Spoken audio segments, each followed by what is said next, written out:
Welcome back. Thanks for staying with us. Joburg Emergency Services says 9 people have been confirmed dead after flash floods hit the Jukskei River yesterday. The bodies were discovered, and this morning our reporter Ahmed Kajee joins me now from the search site. Ahmed, very good afternoon to you. Very devastating story to learn of. What is the latest?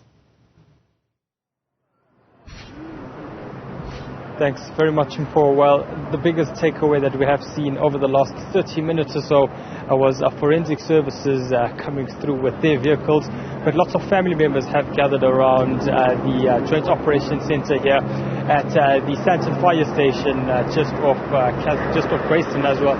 We would just hear it coming over a few moments ago. Right over there. But the Joint Operations Center has seen perhaps over the last hour or so, family members of those that were recovered to come through as well.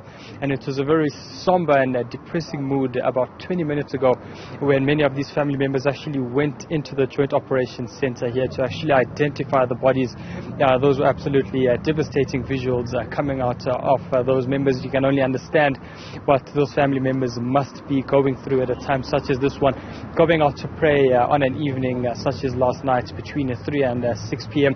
Those heavy rains coming through in the short space of time, the flash flood then coming through as well, and subsequently taking through 15 congregants rather. And we had seen those search and recovery operations taking place since yesterday, continuing through today as well. We were live at around 11 a.m. when one of the bodies were discovered out in the Calvin region, around 3 kilometers from where we are right now. But from the emergency services side, they say that their search and recovery operations are continuing in and across the area from the entrance of Santon right through to the Calvin and Marlborough region and beyond, to ensure that in some way or form they can recover the 8 remaining bodies which are yet to be recovered. They say due to that 24-hour gap being exceeded, it's no longer a search and rescue operation, but rather a search and recover operation as well. The MMC for Social Development, who's also here in his capacity as acting mayor, says that psychosocial support is being provided to the families over here. And given the update that we have seen in terms of the confirmation of their family members being part of the deceased over here, this will obviously be increased as well. Devastating visuals and sadness coming out of these family members, and one can only begin to imagine what they must be going through. Many of them actually coming through from outside of Gauteng, driving from areas such as Mpumalanga and Nelspruit and making their way through. So in terms of not just the emotional difficulties, but also the financial and logistical challenges that they may have been facing must have been significantly difficult over the last 24 hours. And one can only expect what is to come going forward as the search for those remaining 8 people continues, and the search and recovery operations continues from an emergency services point of view as well. Ahmed, perhaps let's go back a little bit. Take us back to how this all happened. I mean, we understand that it was around the Bramley Park area north of Johannesburg before the tragedy struck. So if we have to go back to yesterday around 3 p.m. or so, that's when the heavy rains had initially come over Johannesburg as well. And the main site of where this has actually taken place was, if one has to come off the M1 north, just off Santon and Grayston, coming off into the Santon area of Grayston and Catherine, just on the left-hand side there is a bridge which has the Jukskei River on the side of that main road coming into Santon. That's exactly the first initial point where these people happened to be swept away. There were about 33 congregants, and 15 of those had then been washed away, unfortunately, and were missing overnight, heading through into today as well. That's the main point, which started at around 5 p.m. according to Johannesburg Emergency Services. That's when they had the call come out. When the road was subsequently closed at Grayston off-ramp, the traffic logistically actually backed up from around 4 p.m.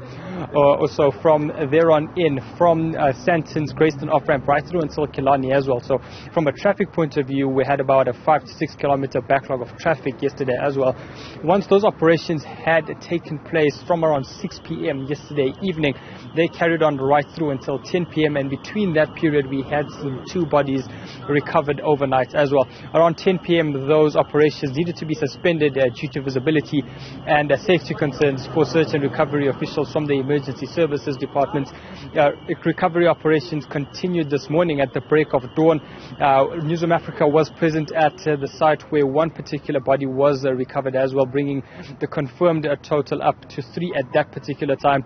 We then had the update from the Joburg Emergency Services saying that between yesterday and today they had recovered 9 bodies as well, and that's exactly what we had seen coming through from the timeline from yesterday afternoon right through until where we are right now. Those operations are continuing, and perhaps another point to also just note is that the City of Johannesburg say that, given the fact that a church service and a church ceremony was taking place at the site of the river yesterday when those flash floods hit, they will now also be engaging with cultural and religious stakeholders to ensure that the safety of those religious people would actually be increased, so that in many ways they can also obviously carry out their religious beliefs, but in a way that will obviously increase their safety and security, so an incident such as this one does not repeat itself. Absolutely. Let's leave it there for now. Of course, that update coming from Ahmed Kajee, the death toll now rising to 9. We will continue to bring you more as that is a developing story.